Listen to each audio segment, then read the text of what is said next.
Que el Señor bendiga ricamente a su pueblo, a la casa de Dios en este lugar. Un hermoso día para poder gozarnos en el mensaje poderoso de la palabra del Señor.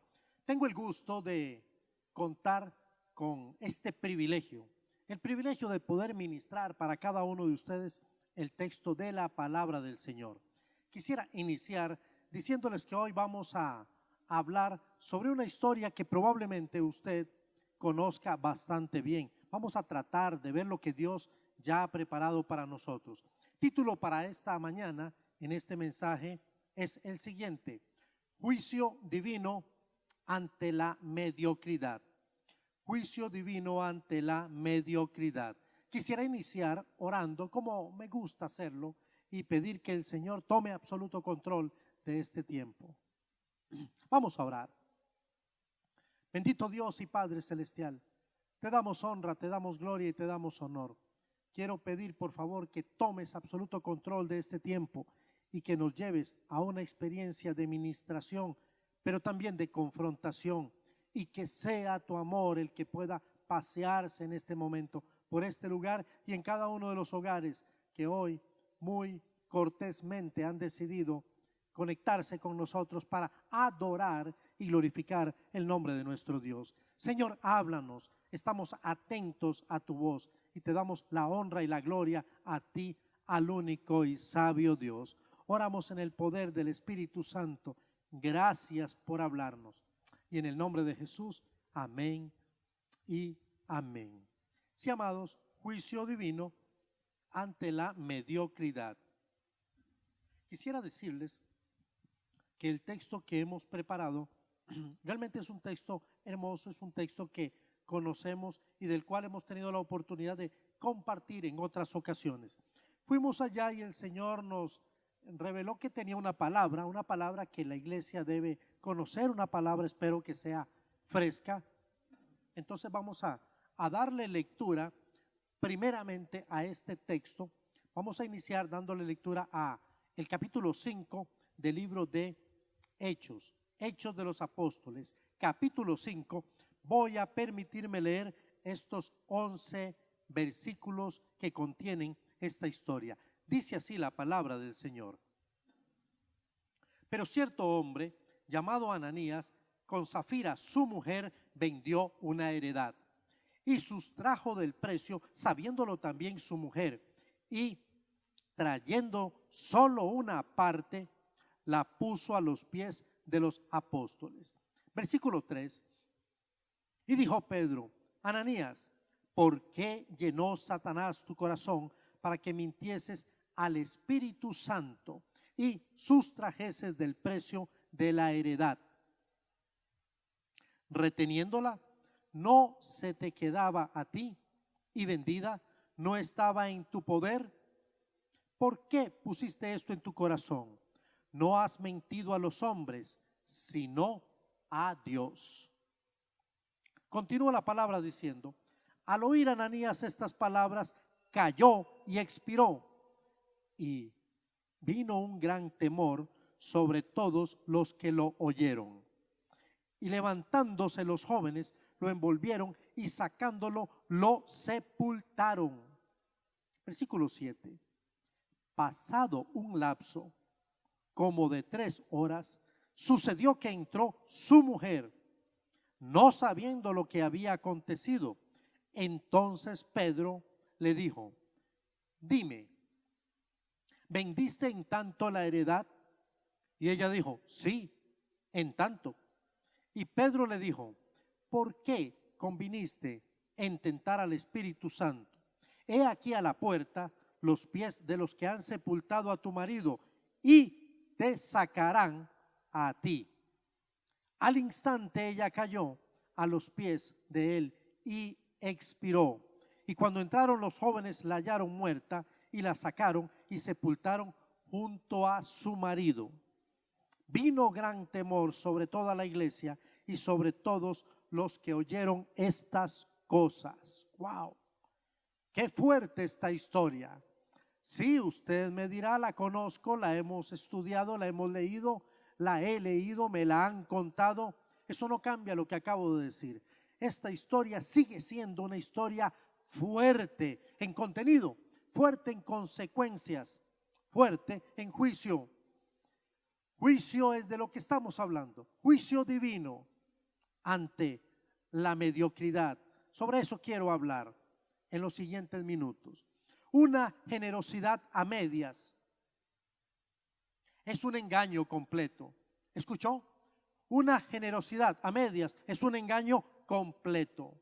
Y Dios condena la falsa piedad. Amados, esta es una historia que conozco, es una historia que amo, es una historia que disfruto. Pero si usted me permite, no es una historia con la que a mí me gusta ministrar a la congregación. Creo que en ella hay mucho contenido y hay un tema de confrontación. Y Dios, después de pelear varias semanas, Él ha insistido en que la podamos compartir. No sé por qué hoy, aquí y en este momento, estamos en medio de una pandemia, estamos en medio de una situación singular donde hay necesidades y crisis, donde la iglesia está sufriendo como sufre el mundo. Y Dios quiere que yo les cuente esta historia, una historia con juicio fuerte, juicio trágico, juicio de muerte. Y quiero introducir recordando estas palabras, amada congregación: una generosidad a medias, sí, amados, es un engaño completo. Cuando nuestra generosidad no es íntegra, lo que hay detrás o lo que hay en verdad es un auténtico engaño. El Señor apela a la integridad de hombres y mujeres que han decidido seguirle a Él. Aleluya. Y Dios condena, recuerde, la falsa piedad. Hoy tenemos una preciosa historia. Usted no me dejará mentir. Es una historia hermosa, la cual tiene sus protagonistas. Por ejemplo, esta historia está protagonizada por una pareja, sí, un hombre y una mujer, Ananías y Zafira. Estos de alguna manera podríamos decir que son los personajes principales. Claro, no vamos a dejar por fuera a Pedro, el líder o al líder, que en este caso es Pedro, y es uno de los líderes más importantes, más fuertes, más referenciados de esta iglesia en construcción. Y por supuesto, ¿cómo dejar por fuera al Espíritu Santo? Usted me dirá, sí, pastor, también están los jóvenes allí que en esta ocasión y para efecto de esta función harán el papel de sepultureros. Pero está bien, amados jóvenes, están siendo útiles. Ananías, estuve buscando los nombres, el significado de los nombres, y me enteré o encontré en algunas fuentes que Ananías es un nombre que significa, preste atención, porque a mí particularmente me resultó un tanto irónico. Ananías significa Jehová es piadoso, Jehová es piadoso, o Jehová ha mostrado su gracia. Cualquiera de las dos serían posibles significados para este nombre de Ananías. ¿Y sabe lo que significa Zafira?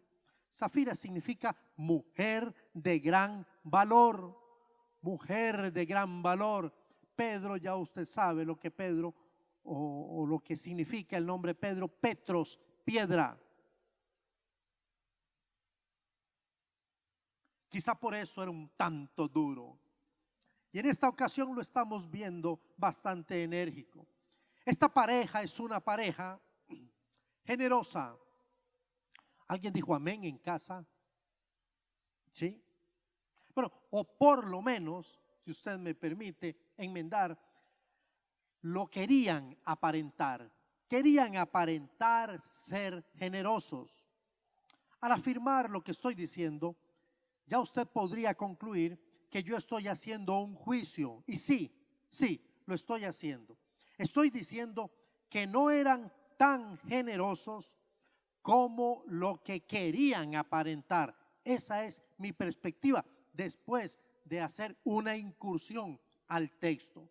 O sea, ellos querían aparentar generosidad, pero realmente no lo eran, por lo menos en su sentido íntegro.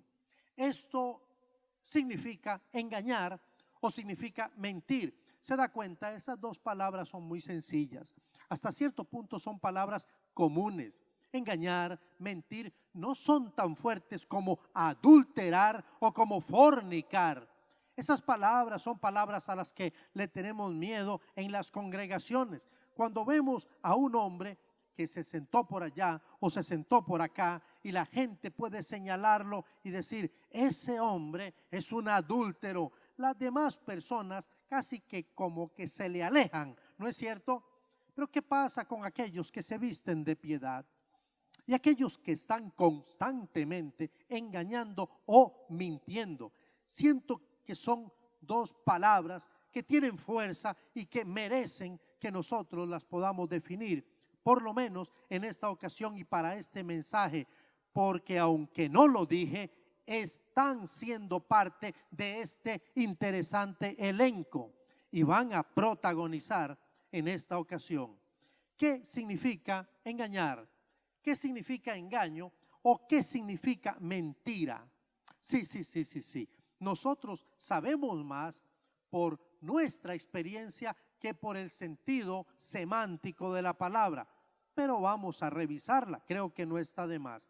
Engañar, dicen algunos diccionarios, que significa inducir, guiar a alguien a aquello que no es verdad. Engañar es dar una mentira, es darle a una mentira, un maquillaje de aparente verdad. Entonces, al fin y al cabo, no es una verdad. Engañar es producir una ilusión. ¿Saben qué pensé? Pensé en una cámara de humo.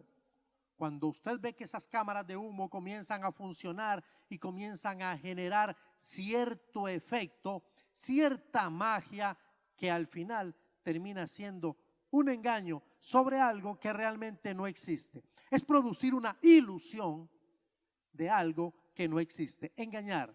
Pero también engañar es una mentira. Y quiero confirmar porque son sinónimos. Engaño es mentira. Y en el engaño, obviamente, no hay verdad.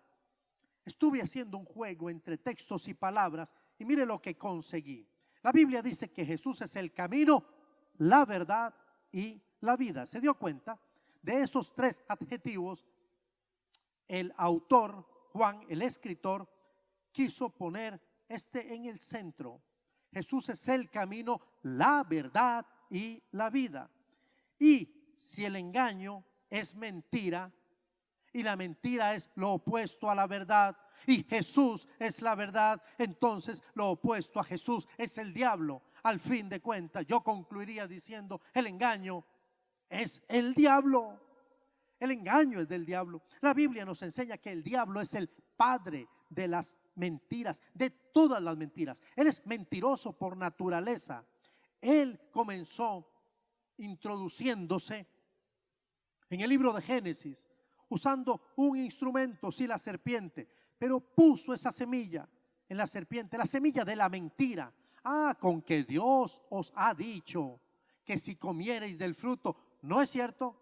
Yo, la señora serpiente, le puedo decir a usted, Eva, que no es cierto y lo que le estaba diciendo era una mentira. Claro, la Biblia dice en Juan capítulo 8, versos 44, vosotros sois de vuestro padre el diablo. Claro, está hablando a los fariseos. Usted tendría que leer el contexto. Vosotros sois de vuestro padre el diablo y los deseos de vuestro padre queréis hacer. Claro, sois hijos del diablo, queréis hacer lo que vuestro padre el diablo hace. Él ha sido homicida desde el principio y no ha permanecido en la verdad, porque no hay verdad en él. Cuando habla mentira, de suyo habla, de su esencia, porque es mentiroso y, escuche, padre de mentira. Eso es el engaño. Eso es el engaño a grandes rasgos. Ahora permítame definir la palabra generosidad, que también es una palabra que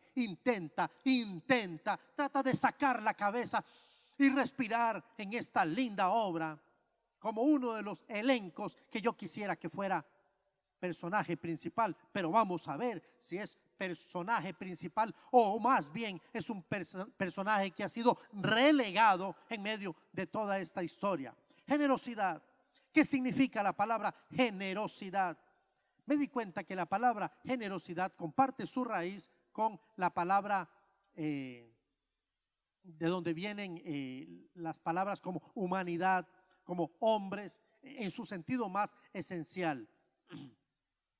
Y en este caso, y bien definida, la generosidad es un valor. El engaño es un antivalor, pero la generosidad es un valor.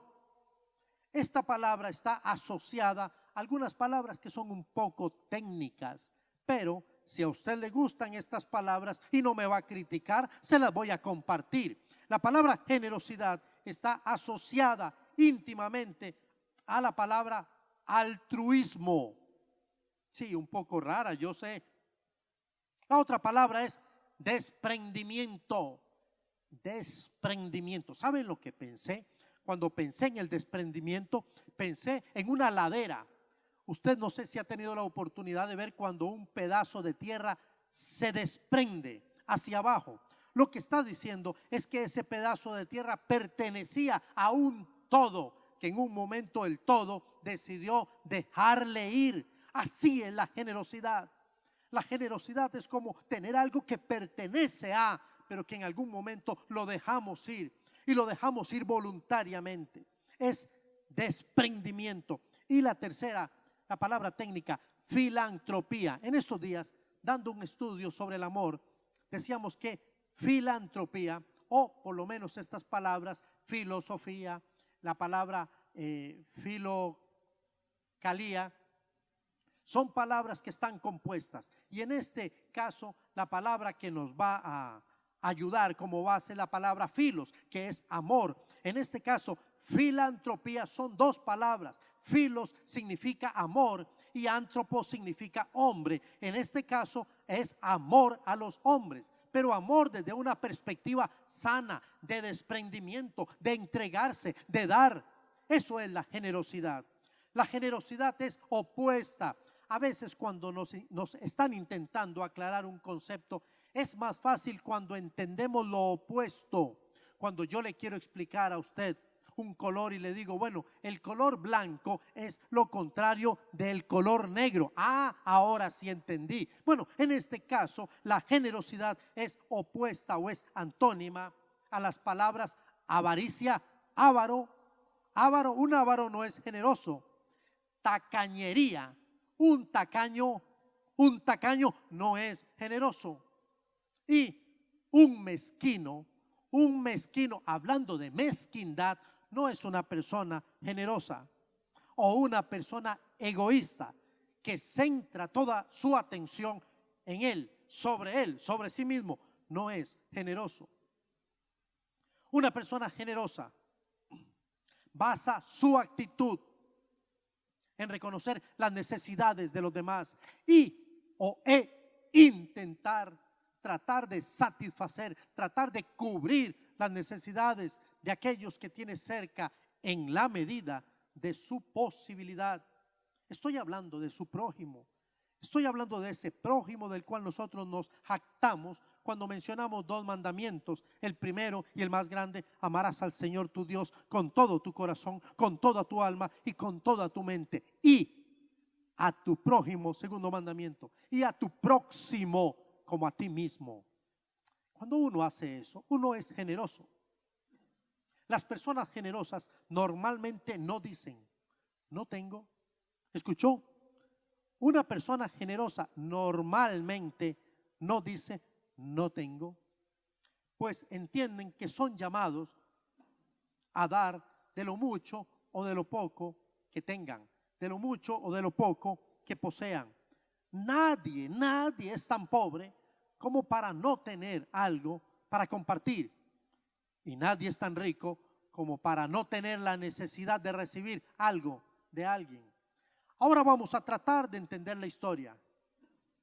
Vamos a tratar de ver la historia que hemos leído y que nos está narrando el doctor Lucas. Necesitamos que el Espíritu Santo arroje luz, tanta luz luz que sea suficiente para edificarnos y para que nos atrevamos a hacer los cambios que nuestra experiencia como cristianos necesite. ¿Está listo? Ok, vamos a detenernos aquí y vamos a pedirle al Espíritu Santo: Espíritu Santo, por favor, tú vas a hablarnos, tú vas a hablarle a tu pueblo.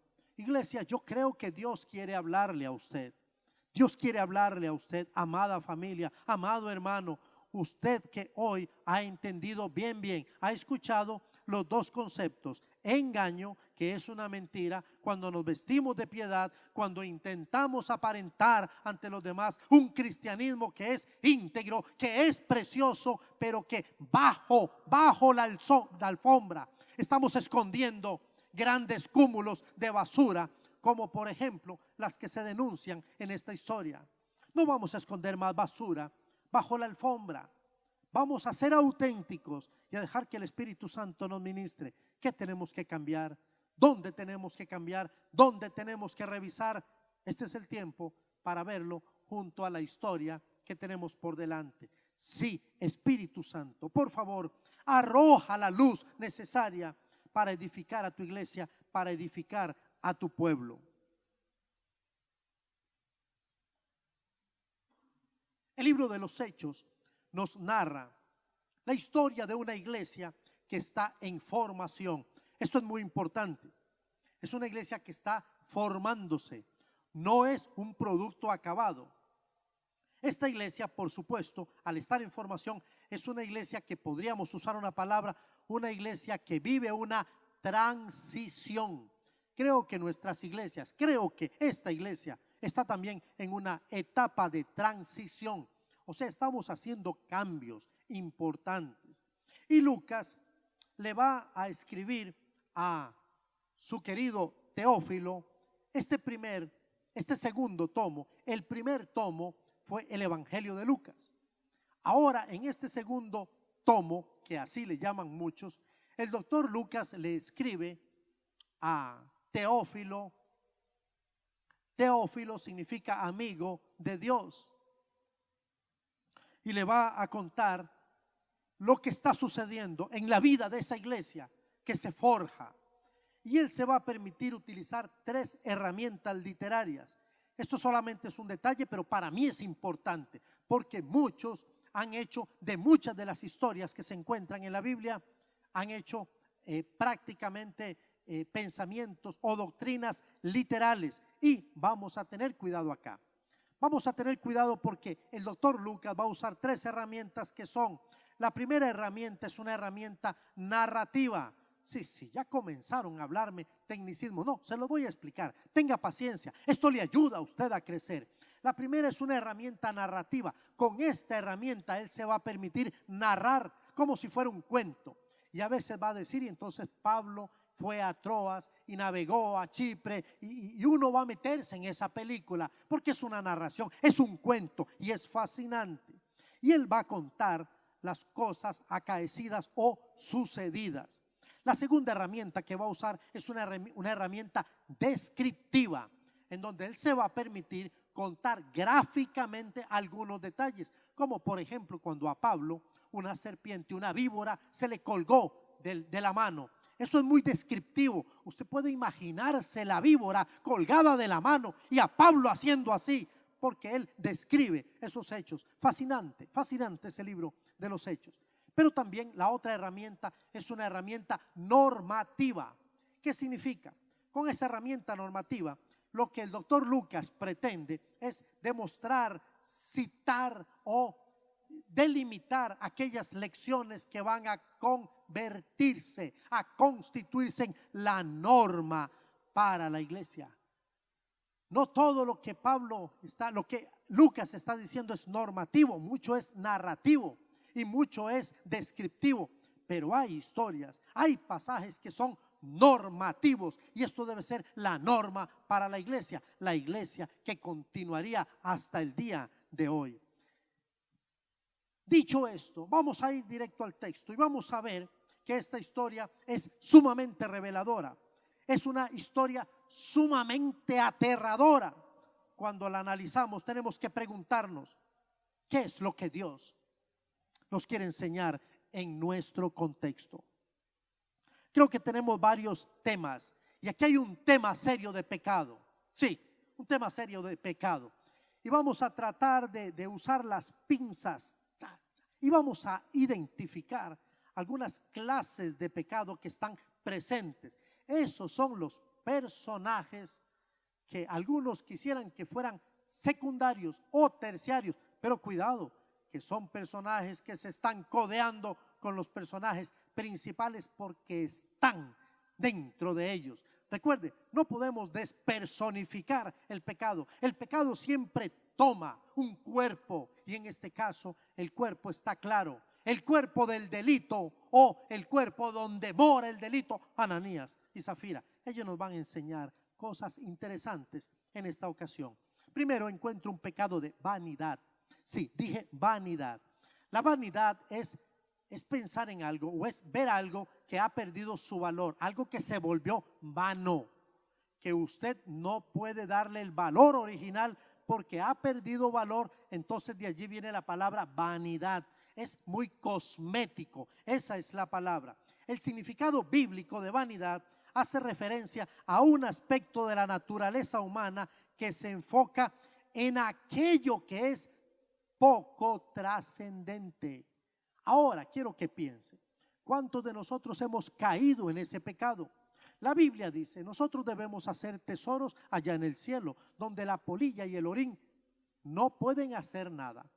No pueden hacer absolutamente nada, no pueden corroer, no pueden dañar.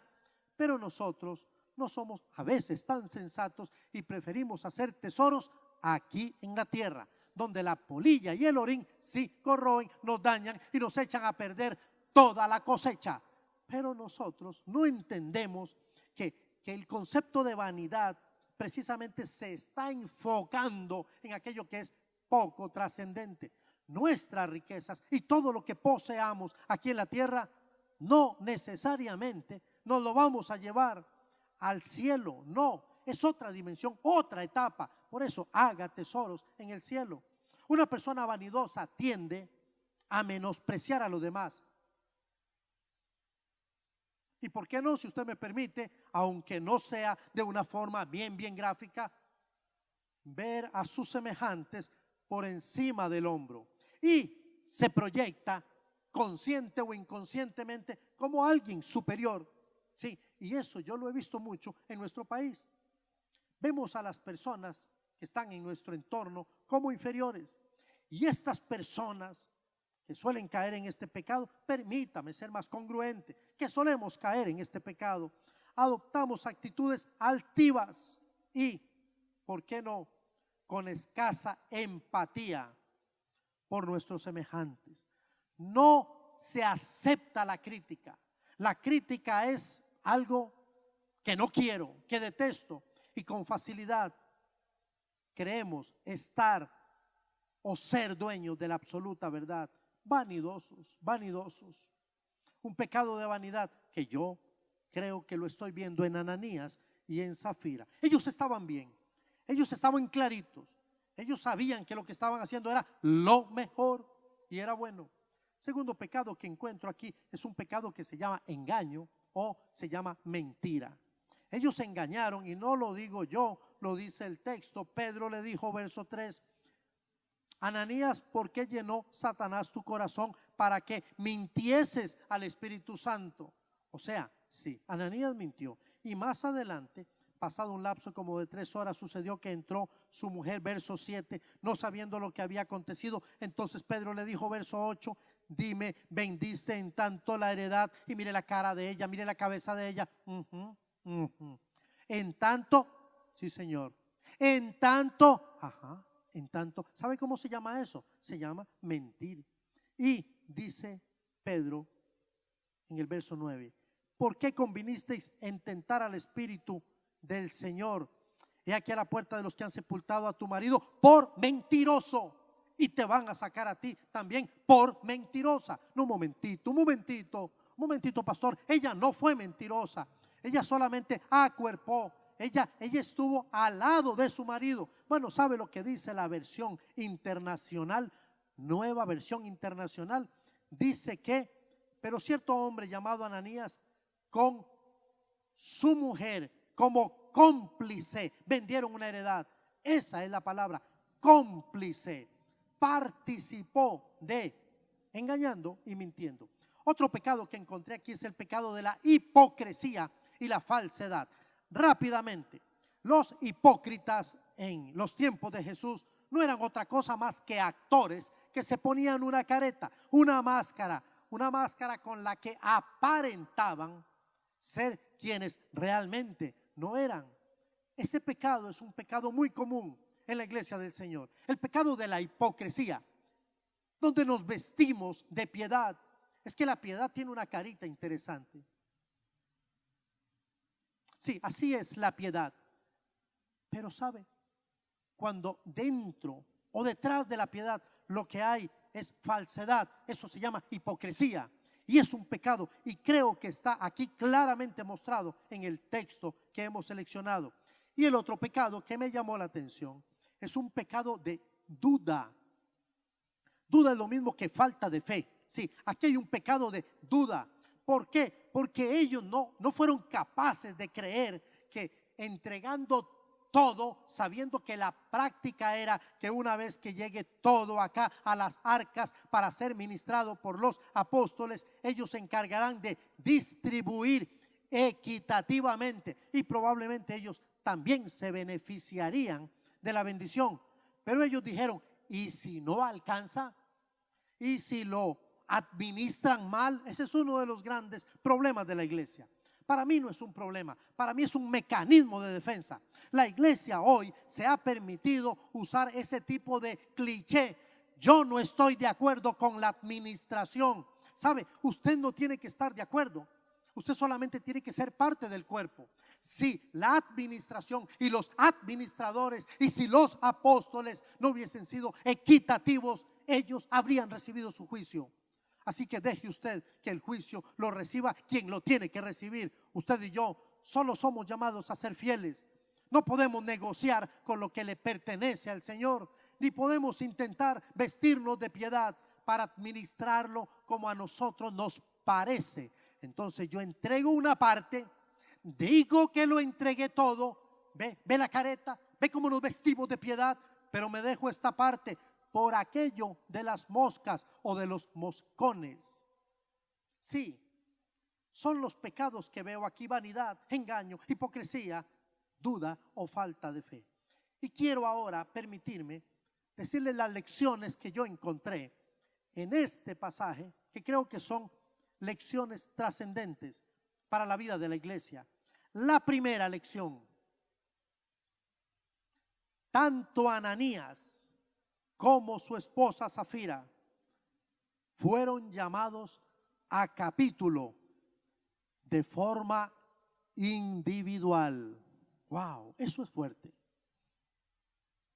Ellos fueron llamados a capítulo, primero uno, después el otro. Yo no sé qué tanta complicidad tenían. ¿Sabe lo que yo veo aquí? Yo veo aquí una especie así como de show. Sí, una especie como de show, donde Ananías habló con Zafira y le dijo: mira amor, bueno, algo que no dije es que era una pareja muy cariñosa. Entonces Ananías miró a Zafira y le dijo: cielo, terroncito, mi amor, oiga, qué pareja más linda. Yo tengo envidia por esa pareja. Tengo un plan. ¿Cuál es, mi amor? Mira, ¿tú viste lo que pasó con este muchacho Bernabé? Me cae bien, me cae bien. Tiene que leerlo usted. Está en capítulo 4, versos 36, 37. ¿Viste? La gente le aplaudió. A mí me parece que lo que hizo está bien, Zafira. Él vendió su propiedad y la trajo. Y mira, yo creo que hubo gozo y hubo aplausos. Está bonita la idea. Y nosotros somos cristianos de trayectoria y tenemos buen testimonio. Zafira, no podemos dar menos. Entonces, ¿qué sugieres, mi amor? Bueno, que vendamos la heredad, la traigamos, pero, ¿qué, mi amor?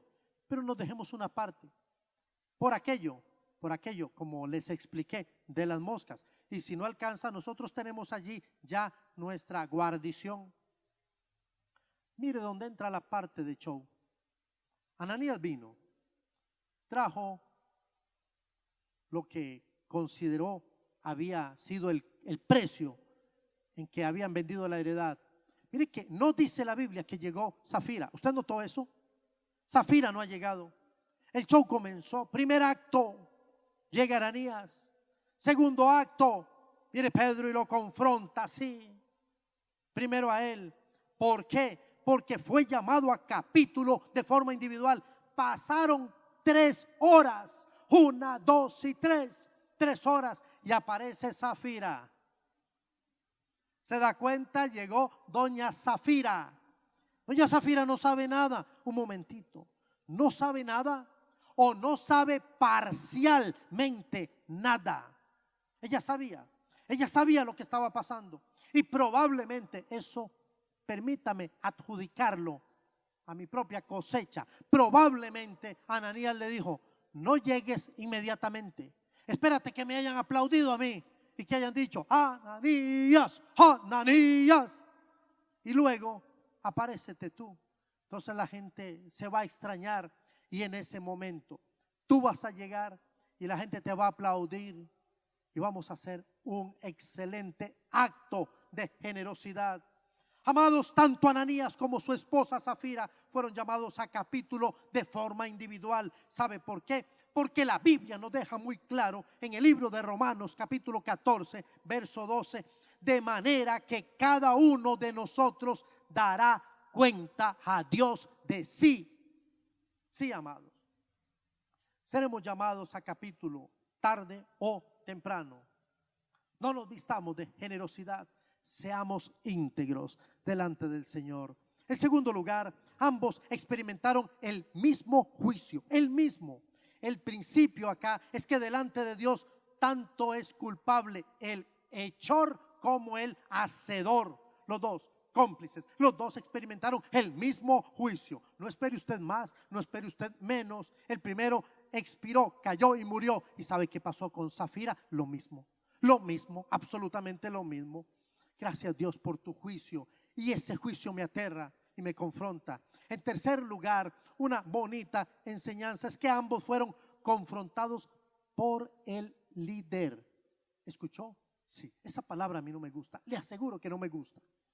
Pero esa palabra es necesaria en la vida de la iglesia. Necesitamos ser confrontados, que alguien nos diga lo que estamos haciendo mal y también que nos confirme lo que estamos haciendo bien. En este caso, ambos, los dos, Ananías y Zafira, fueron confrontados por el líder, quien era Pedro. Pedro era el líder. Pedro confrontó a los dos, primero a Ananías y después a Zafira. Pero el juicio no vino de Pedro. Es que la gente a veces malinterpreta. La gente piensa que el que confronta es el que establece el juicio. No, amado, no. Hoy Dios me da la oportunidad de ser su instrumento, solo para advertirle, para anunciarle a usted, mi amado y mi amada, tenemos que ser íntegros delante del Señor. Pero yo no soy el que establece el juicio, simplemente soy el líder. Hoy soy el líder y tenemos muchos líderes en nuestras congregaciones. Ambos fueron confrontados por el líder, pero el líder no es quien establece el juicio. El juicio vino de Dios.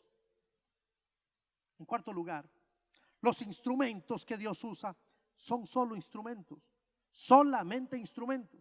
No debemos pensar que el juicio lo puede declarar el instrumento. No, el instrumento es el instrumento.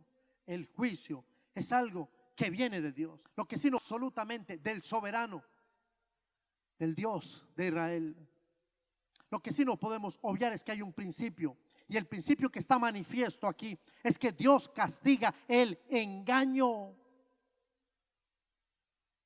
que vestido de piedad intenta engañar a la iglesia del Señor. Dios lo castiga. Sí, amados, sí, amados. Quiero concluir. Les voy a decir que los cristianos del primer siglo estaban viviendo tiempos difíciles como los vivimos nosotros, igual, tiempos difíciles, tiempos de necesidad, tiempos de hambre, tiempos de angustia, tiempos de zozobra.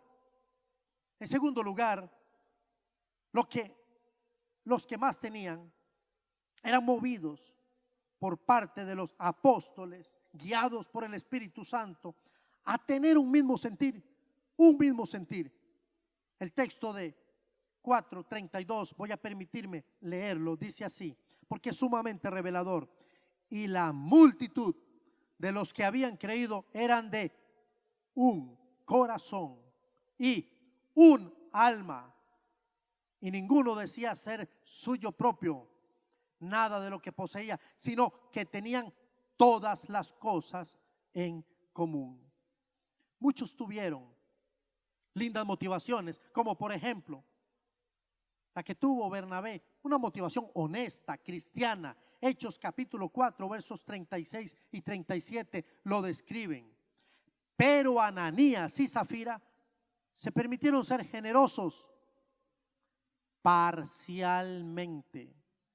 La Biblia nos declara que debemos ser íntegros cuando se trata de vivir cristianamente, y máxime cuando queremos mostrar a los demás generosidad. Apocalipsis 3:16 dice la Biblia: por cuanto eres tibio y no frío ni caliente, te vomitaré de mi boca. Dios está hablando a su iglesia claramente, a una iglesia que atraviesa tiempos singulares.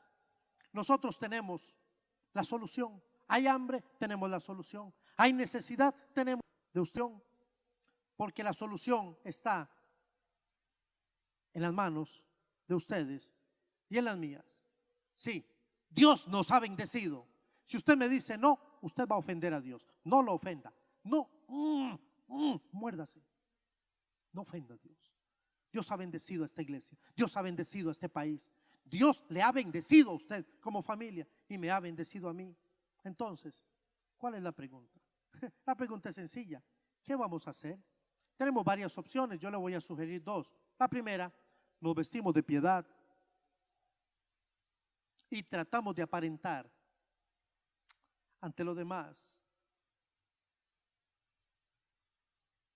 dando de lo que nos sobra: generosidad, engaño, vanidad, hipocresía, duda, o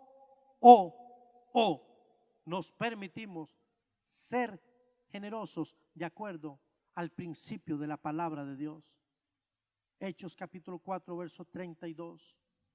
Un mismo corazón, una misma alma, duro. Ninguno diciendo ser suyo propio, sino tener todas las cosas en común, duro. Creyendo a las palabras de aquel caballero que dijo: no te dejaré ni te desampararé. Josué 1:5c. Y si prefiere, Ageo 2:8, mía es la plata y mío es el oro, dice Jehová de los ejércitos. Yo le animo a poder cantar, como nos sugiere el himnólogo, en el himno 516 de nuestros himnarios bautistas, un poco oxidados. Reza el coro de este himno: ¿qué te daré, maestro? Te diste tú por mí, no la mitad, mas todo mi ser, yo lo daré a ti. Amada iglesia, gracias por escuchar la palabra y por tomar decisiones, sin olvidar que el juicio de mí, que no vendrá ante la mediocridad de una iglesia que no entendió el mensaje de la palabra de Dios. Para ustedes yo quiero bendición, y en este momento proferiré una palabra de bendición para que Dios le permita hacer como Él quiere que usted haga. Padre, en el nombre de Cristo Jesús, bendigo a tu iglesia y te doy muchas gracias por este tiempo. Gracias por la oportunidad de ser instrumento de bendición.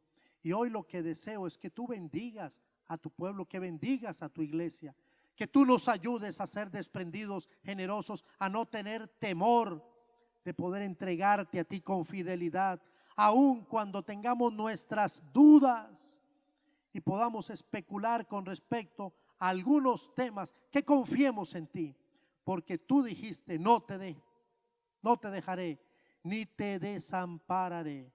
Y ahora, ¿qué te vamos a dar, Dios? Te vamos a dar todo lo que somos.